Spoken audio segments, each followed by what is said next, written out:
Okay, welcome back, guys, to another past interview done for Rune Headquarters Radio. As you can tell, today I have like almost no voice. I don't know what's going on, but it just kind of disappeared this weekend and it hasn't come back yet. But that's not going to matter because you're just going to be here to listen to the interview with Mark that I did back when I was just starting to be serious about the interviews and really didn't even think that they were going to take me anywhere when Stormy's Amazon scored me this chance to talk with Mark at Jagex. I didn't even know when I set it up what he did. It was just such a kind of rush of trying to get everything organized so that I could actually talk to him over the internet and actually record what he said and come up with what I hoped would be interesting questions and get his answers. So I seriously do not even remember very much of the interview itself.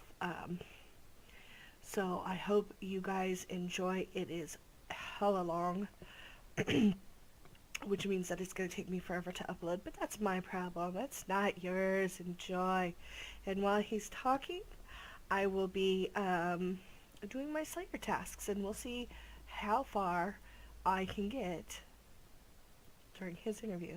So, oh, and I just my task that I left for so long was pigs. So we're going to the one of the hidden underground fortresses of pigs to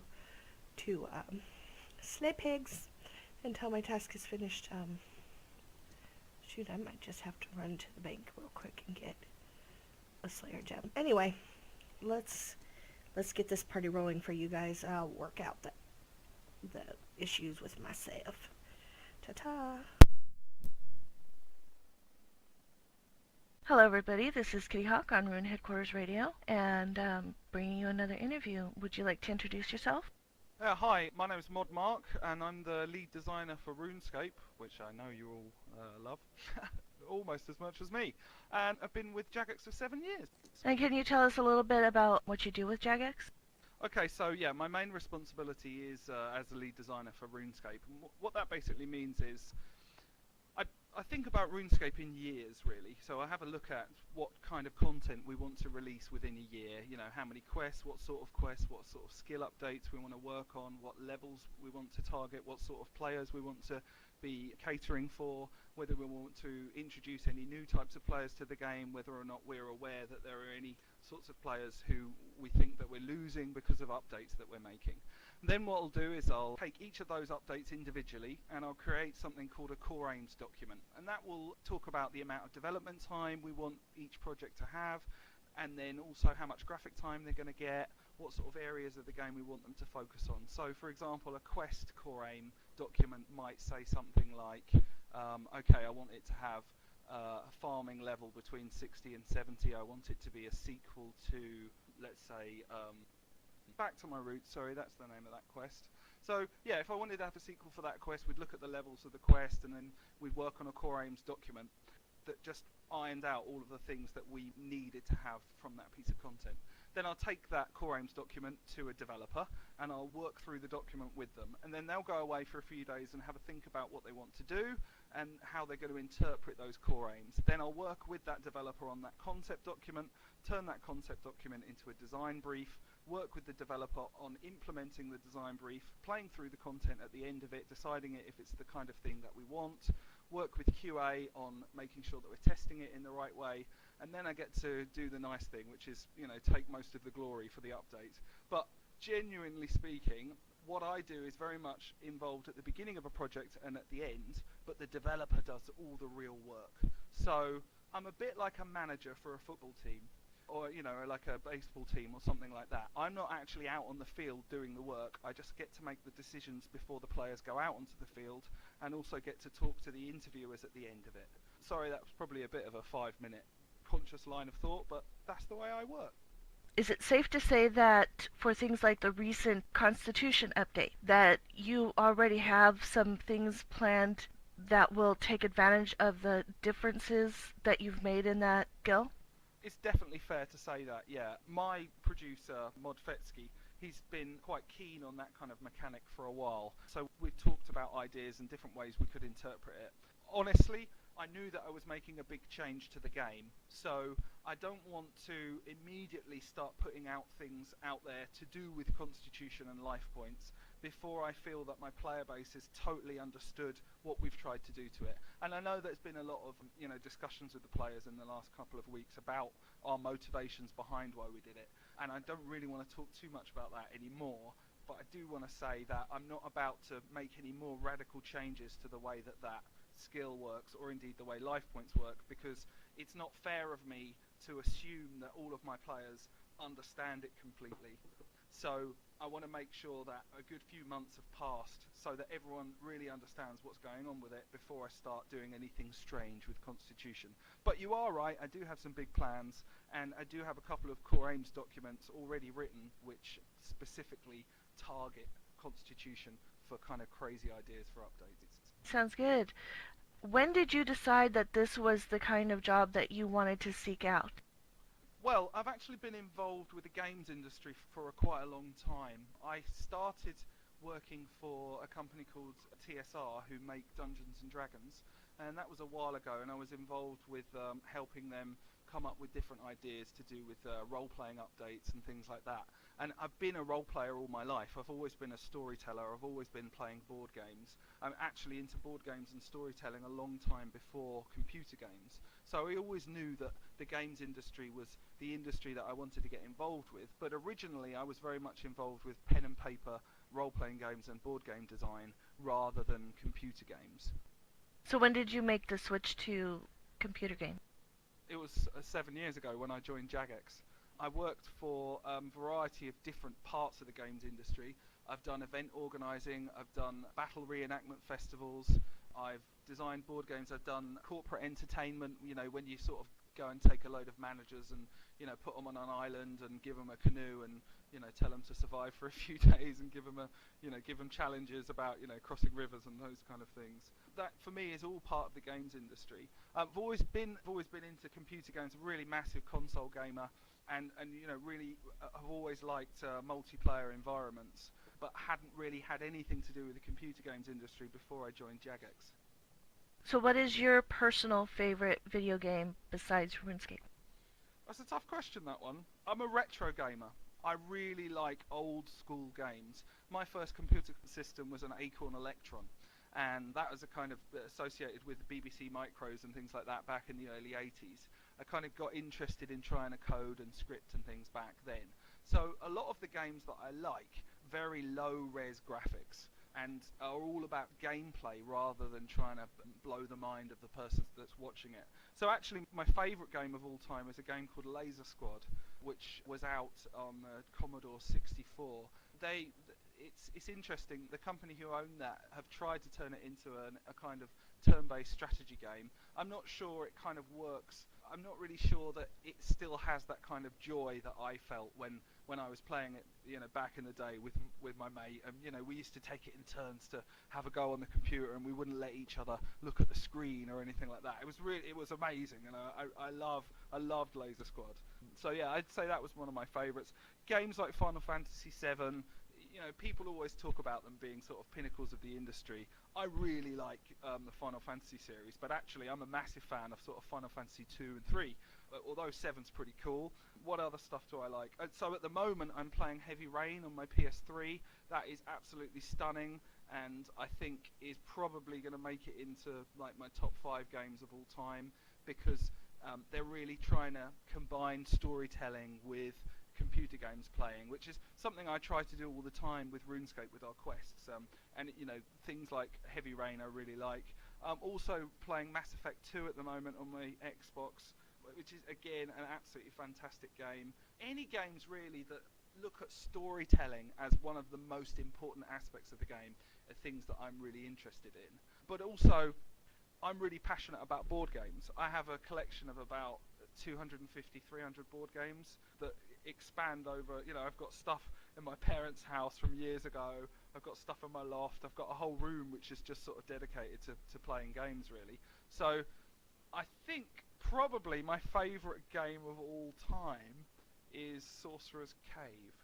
which is an old board game from the late 70s. So with everything that you have on your plate, do you ever find that you need to take time out for yourself? How do you balance your downtime with your work life? It's actually really good here at Jagex. They don't really believe in this kind of forced overtime idea of things.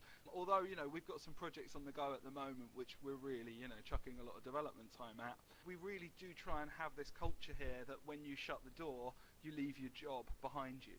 But my dad said to me years and years ago that if you ever found a job that you love, then you'll never work a day of your life. And I love my job.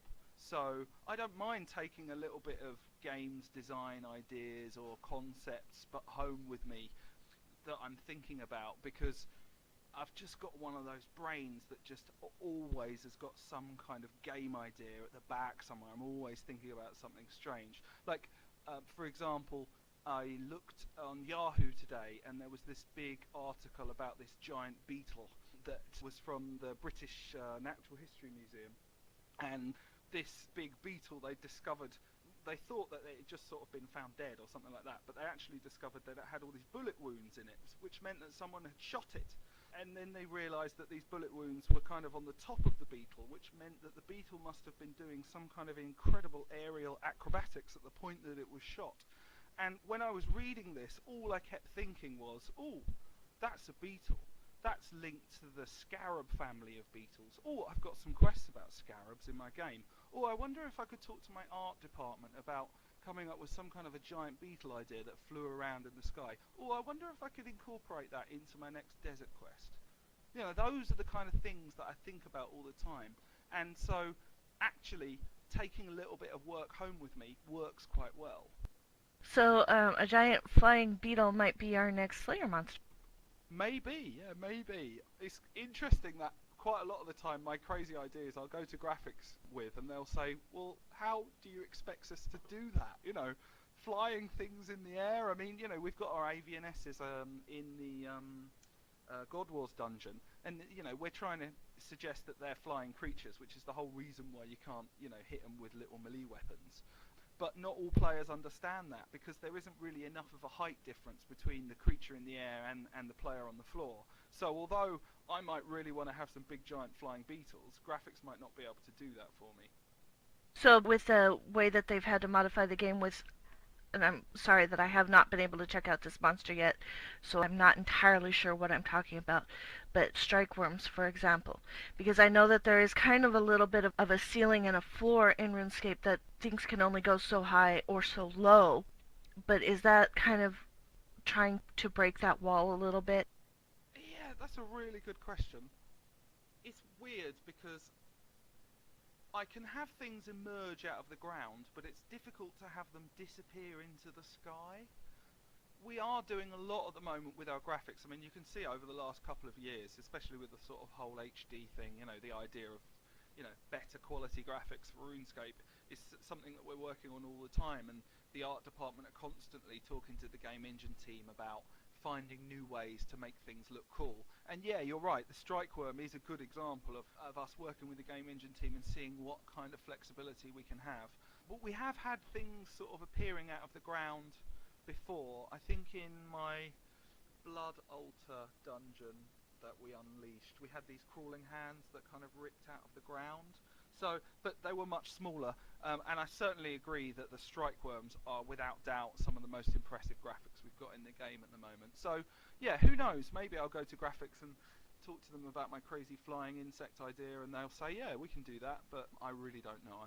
Speaking about updates, leaving out the most recent one of Life Points because that is so new that not everything is out about it yet, what was your favorite project?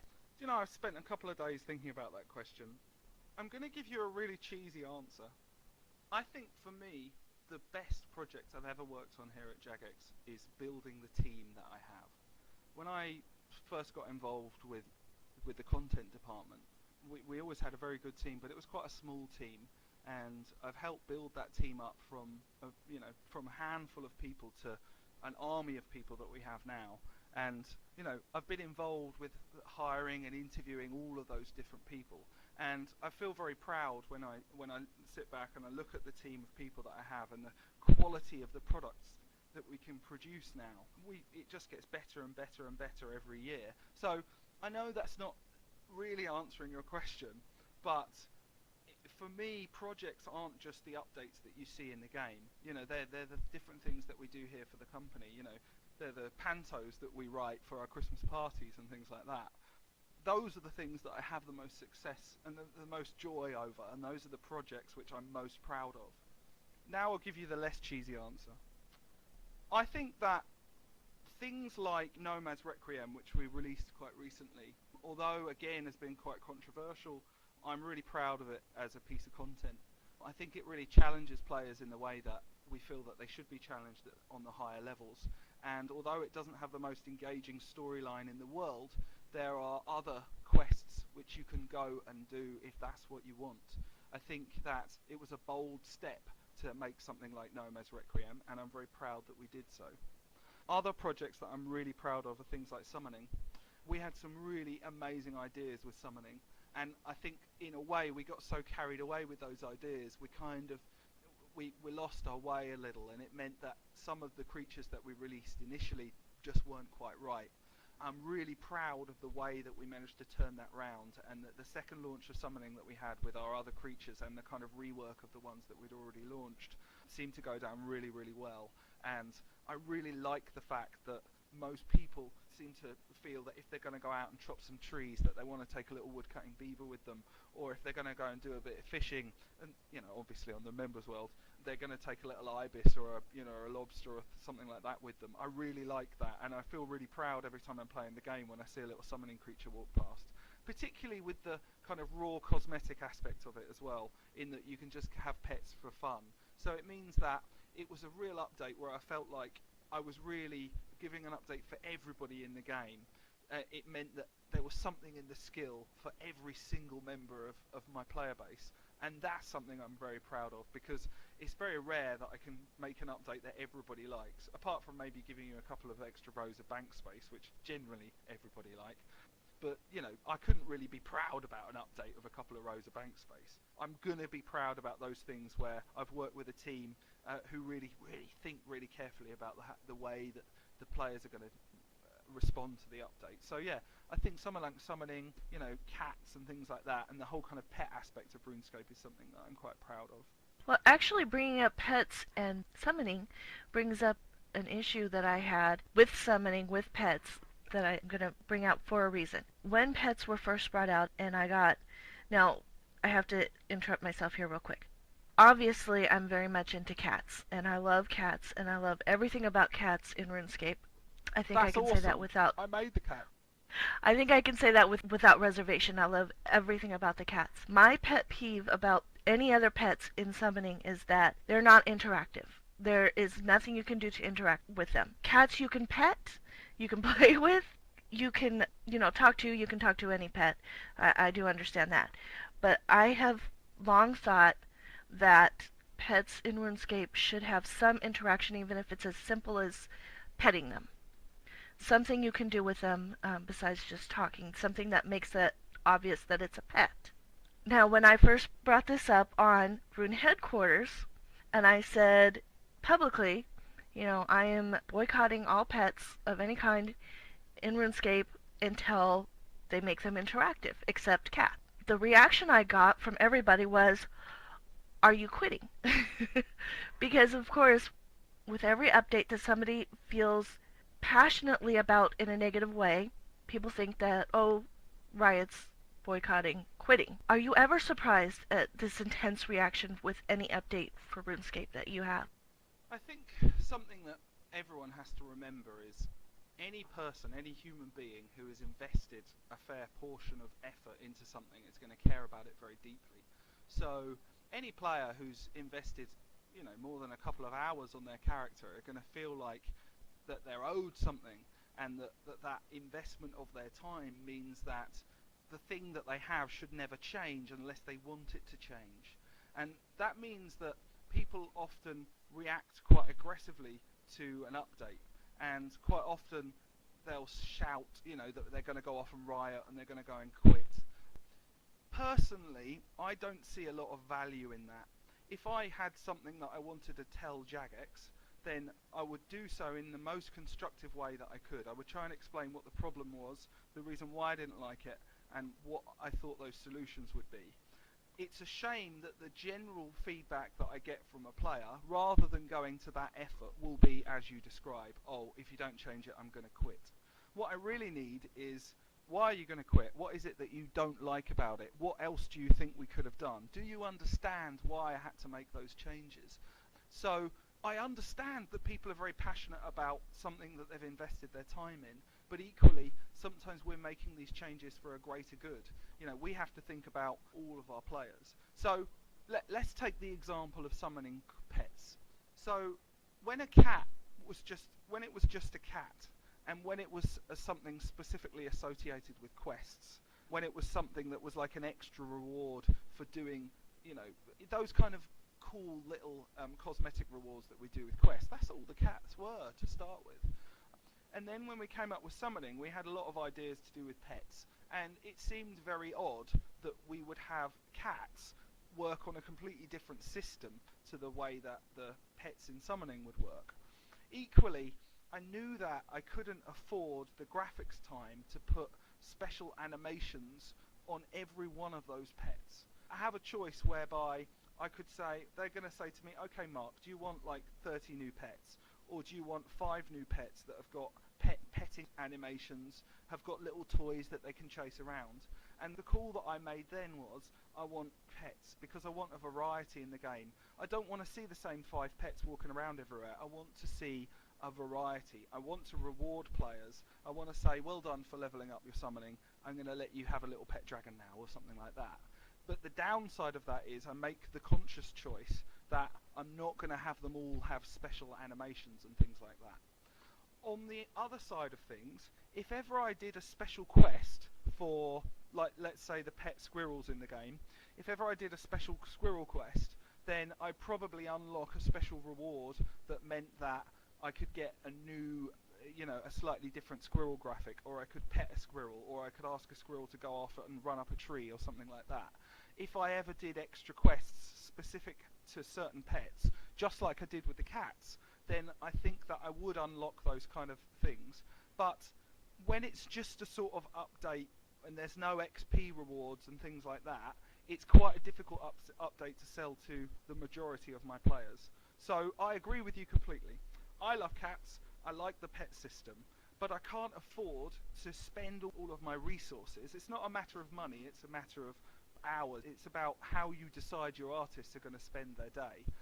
I made the call to say I want lots of pets rather than a small amount of pets with a tiny amount of anims, but I would like to give some of those pets more animations and more sort of interactivity if we were going to make those pets feature in quests or holiday events or those kind of things in the future. So all in all, it's just a matter of us deciding how best to use our staff and what things they should be working on. Yeah, I have 2 things to say. One, I love the squirrel running up a tree emote idea. If you ever have a quest that comes out with that, I'd vote for that one. And I also have to agree totally with having a variety of pets to choose from is better than having each one have its own emote, because people are different. People want different things. And for me, it was more about bank space for a lot of pets versus the fact that they didn't do anything. And with the update to where you now can have your pets be in your house and not taking up space in your bank, that has changed the balance a whole lot for me personally. So I'm really glad to hear that. do you read much in your free time? Yes, I do. I'm really interested personally in ancient history, and I read a lot of factual books about ancient history. Orders, you know, English knights, things like Aztec culture. I'm reading a really interesting book at the moment on Aztec culture. I don't tend to read as much creative writing as I used to because I do so much of it at work. You know, always reading people's ideas for stories, reading people's submissions, means I get a lot of my kind of creative needs for... I do like to read, but generally I stick to factual text rather than fiction. But my favourite books of all time are mostly kids' books. Watership Down's my favourite book of all time, closely followed by Wind in the Willows. Yeah, I remember Wind in the Willows. My favorite books growing up were Black Stallion, so. Do you mean Black Beauty? No, Black Beauty is completely different thing, but I've always been an animal person, which is why summoning was so near and dear to my heart in updates. Oh, cool. Yeah, I've always been a keen jockey myself, actually. I used to ride a lot of horses when I was younger. We're not too far away from quite a famous place where they do a lot of race courses there. I think these days I'm more interested in the gambling side of it rather than the riding of the horses. I'm probably a bit bigger these days than I was back in my youth. But no, I'm a big, I love animals as well. It really upsets me that I can't have, big 2x2 creatures that I could get on and ride around in RuneScape. And, the first day I worked here, I said, well, where are the horses? Surely there should be horses in a game like this. And these days I laugh that, every day I look on the suggestions forum and someone new's put on, oh, yeah, I think there should be horses. And it's just a graphical thing, If we could do it, we would, but our graphics engine just won't allow us for a player to occupy that sort of size. And if you think about it, the way the map's all made, a doorway is wide enough for a player, a gate is, wide enough for a player. If I suddenly had to change the whole world so that we could fit horses everywhere, it would be pretty weird. Although I'd like to try one day, but I really think it probably will never happen, but there we go. Yeah, I have to say I'm kind of near a horse raceway also. What about putting something like a horse race in there? Yeah, that's something that I've considered in the past. We had some various different ideas to do with things like gnomic Olympics for a while, where you'd have different sort of races against different gnomes who are doing different things, and had a crazy idea for imp sheepback riding, where you would have imps that sat on the back of sheep, and you'd be able to sort of bet on different creatures different sort of weird small creature on a different sort of big creature. But I realised that the more I did of that, the more that it would just players would demand that they could do it themselves. And also, I'm not sure if introducing gambling to all of my players is a very good idea. I mean, we do aim our game at adults, but we know that there are some younger people that play our game, and I'm not sure if introducing the concept of gambling to them is a particularly good idea. Imps on sheep, that's a hilarious image. I know. I keep talking about it every week to my artists, and for some reason they don't seem to like it as much as me. So I would like to hear something about, I know that you already talked about summoning in this way a little bit, but any other project that started out one way and ended up totally differently than you expected? Yeah, there's loads of projects that have gone that way. I think, and a good example of that is the achievement diaries. I went to my bosses with ideas, about something I was calling area tasks, where you'd kind of get these weird things that would appear that players could go and interact with if they were in the area. There would be sort of variety of different ideas, like a dragon going and attacking a village or something like that. And I was just talking about trying to find a way to reward a player who was sort of kept going back to the same kind of areas all the time. And then we realised that actually I had lots of content in the game already, like a lot of the mini games and a lot of skills that were associated with different areas, and little hidden spinning wheels and things like that all over the place. And we realised that actually what we wanted to do was come up with a way to encourage a player to go and visit all of those things. So what originally started with the idea of a dragon attacking a city, which I'm sure everyone who's listening to this is going to think, oh my god, dragons attacking a city, that would be cool. But the work that it would have taken, the changes that we would have needed to make to the graphics engine and things like that, it just wasn't possible. And actually, what I really wanted to do was just encourage players to explore and to be able to understand all the sort of little hidden benefits to various different areas. And then the dragon attacking the city idea, that then turned into distractions and diversions. So this idea that, for example, the evil tree, this player's been in an area loads, and all of a sudden they notice a little tentacle coming out of the ground, and it's always a little sapling, and then they're using their farming skill, and then they're using different things to work out what's going on, and then they're creating this big evil tree, and then they're PMing all their mates to try and get them to come over and fight the tree, and other players are appearing, and angry gnomes appear, and that is what the dragon attacking the city kind of evolved into. The penguin hunting, all of those kind of ideas, they're all distractions and diversions, which started with the idea of just rewarding a player who's kind of been in the same area lots and lots, and sort of rewarding a player to keep an eye on the environment around them and not just assume that everything's going to be the same every time that they go there. So yeah, I think that's a pretty good example of something starting in one way and then ending in a different way. Other things like Fist of Guthix, for example, we had some really crazy ideas to do with trolls and this kind of weird troll minigame, and that kind of turned into Fist of Guthix. With all of the PK changes that we were making at the time, we wanted to make the game more orientated towards that kind of PK style, so we kind of changed our crazy troll idea into what eventually became Fist of Guthix. Mobilizing armies as well, you know, that was quite different in its original model to how we launched it in the end. And as you know, we spent a lot of time going back and forth with different designs on that idea, so it did change quite a lot from the first version of it that we had. Mobilizing armies always reminds me of more of a fun orb type of game. Yeah, it's interesting because the engine that we use, that RuneScape runs on, is capable of lots of very different things, and I'm always interested in trying to introduce my users into different kinds of gameplay, and I'm not convinced that them logging out of RuneScape and going and playing another game is necessarily going to be good for me, although I think our fun orb games are awesome. I really like Armies of Gillinor, for example. I think that's absolutely fantastic, and I like the fact that a lot of my RuneScape players will go off and play things like that.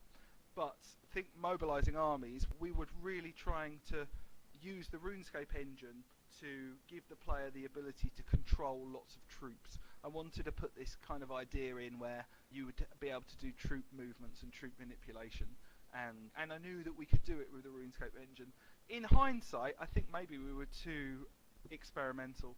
I think in hindsight, maybe I wouldn't have started that project, but I'm actually really pleased with what we have out there at the moment, and I know that it isn't played by vast amounts of players. You can't really compare it to things like Castle Wars or Pest Control, but I still really like the gap that it fills in the game. And you know, I would argue that every player at some point in their RuneScape career is going to be interested in doing something like that. Well, I have to say, before War of Legends came out, I did try the game and I didn't really understand it, and I have to say, if I went back now, knowing how War of Legends plays and the kind of mindset that you have when you play that game, I would probably be better at mobilizing armies than I was before. Yeah, maybe. I mean, things like War of Legends are very much turn-based, and you know, they're not really reaction-based. I mean, although we try to keep what we call Twitch gaming out of RuneScape too much, we do like to give our players the feeling that the excitement and the energy of a kind of action-based sequence, which I don't necessarily think you can get from things like War of Legends. But you are right, there are a lot of mechanics that both those titles would share, and I certainly think that for a lot of people, that kind of turn-based approach of things, which is difficult for us to offer in RuneScape, is exactly what War of Legends goes for, and I think that there's always going to be room for that kind of game in people's playing repertoires. So when you go on vacation, if they ever get you to be able to go on vacation, where do you like to go, or where would you like to go if you went? Now that's a good question. Machu Picchu is where I want to go. It's ancient ruins in South America. I think maybe I've left it a bit too late now and it's getting very touristy. I'm also interested in going to the Australian outback. That kind of area interests me quite a lot. I've spent quite a lot of time in Prague a few years ago, and I really liked it out there. European history interests me quite a lot, so any kind of old castles, I'm there. I would actually love to go visit an old castle myself. We don't have any of those around here. Well, yeah, Scotland's full of them, which is fantastic. I mean, actually, my family are actually Scottish, so I know quite a lot about my family history, and you know, I know that at one point in the family history, we owned 11 castles across the breadth of Scotland, and I've visited the majority of them, or at least where they used to stand. And yeah, it's absolutely fantastic. It's really, really enjoyable to be able to go and get involved with that kind of history, particularly if there's some kind of personal involvement with it, which, you know, I'm really lucky to have. Yeah, I would have to say that is very lucky. I can't say that I have any castles in my lineage at all. We are talking about 1100 years ago, so, you know, I wish we still had castles now, but we don't. Since this is the radio, what type of music do you like to listen to? Traditionally, I'm a big fan of hip-hop and reggae. am not really the kind of thuggish East Coast, West Coast hip hop. That's never really interested me particularly, although Wu-Tang Clan are one of my favourite bands. I'm much more interested in the kind of jokey comedy sides of hip hop, like Bismarcky or Asheroth or Killer Keller, you know, a lot of beatboxing. But at the moment, on my iPod, on the way to work this morning, I was listening to Buena Vista Social Club, which is kind of Cuban samba beats, really into my kind of Cuban samba at the moment. Yeah, reggae. I've been interested in reggae and dub music all my life. King Tubby is my favourite artist of all time. But when I was younger, I used to sing in a heavy metal band. We used to do Guns N' Roses and Prince covers, which is a pretty weird combination.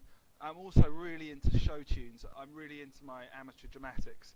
So I really like, you know, the big kind of Phantom of the Opera show tunes and things like that. They're really kind of, you know, that's the kind of passion that I like. If you ever find a recording from yourself singing Prince, feel free to send it on over to me. I would love to listen to it.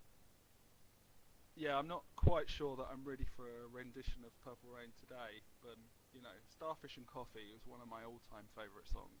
My final question is, do you like waffles? I am a big waffle fan. I really like Holland. I've been to all over Holland, and they are awesome kings of waffles out there. They really got me into waffles and pancakes out there. I don't really like potato waffles. That's like a UK thing. I much prefer, you know, I'm not actually sure what the other waffles are made out of. But they're a lot more sugary and involve less potato. But I am a big waffle fan, yes. And just to clarify everything, I do prefer pie to pizza. Pie to pizza? No, so as in, I'm always asked all the time in the game, I'm not quite sure why, pizza or pie. And it's quite a simple answer to me. Clearly pie is superior to pizza. That's because pie is a dessert. Now you see, I've got to correct you there, because you guys might think that pie is a dessert, because you're American pie, and, you know, that's like, you know, the champion dish. In the UK, you know, when I think about a pie, I think about a savoury pie. I think about like a steak and ale pie, or chicken and mushroom pie with bits of bacon in it, with a nice crusty top. Or, you know, I'm not talking about like a sweet pie, like a fruit pie. I'm talking about a savoury meat pie. That's the kind of pie I like. I'm a pie man. Okay, now that makes a lot more sense, even the question to me. Which didn't make sense when you were talking about a dinner pizza versus a dessert pie. But here, yeah, mainly the only dinner pie that we have is like a pot pie, which is one of my favorite foods, I have to say. Yeah, just imagine it like your favourite stew in the world, thickened up, and then wrapped in pastry, and given to you steaming hot with some nice mashed potato, and maybe a bit of garlic spinach on the side. Not so fond of the spinach myself. But I do have to say, in reply to your waffle statement, most waffles aren't made with potatoes, they're made with flour. So this would explain maybe why the waffles we have in the UK are so bad, because I seem to remember only potato waffles, whereas certainly they're no good, you're right. I actually like potato pancakes, but it's a totally different thing from regular waffles, which are made with a sweet dough that's, you know, baked in the waffle iron and then topped with syrup, so... Yeah, you see, we can't start arguing about pancakes, because that gets really complicated, because to me a pancake is like a really thin kind of crepe, you know, whereas to you guys, pancakes are like these quite small things, but they're really high, and you get like 20 of them stacked in a row covered in treacle. We could argue for days about pancakes. I know this for a fact. Oh, I wouldn't argue. No doubt, hands down. I love crepes. I do not like traditional American pancakes. So... Oh yeah, in your face, American pancakes. Okay, well, we are done. Thank you for coming and talking with us. Thank you for inviting me, and yeah, thanks for asking me interesting questions. Well, guys, according to my timer, our time is up. Go ahead and put the music back on. I forgot to mute everything when I started, but it was all really quiet in the background, so it should be alright.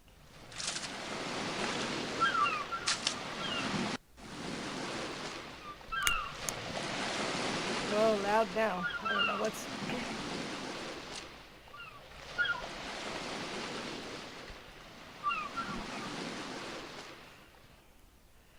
must be just the area I'm in. I don't know, but that sounded really louder than it was before.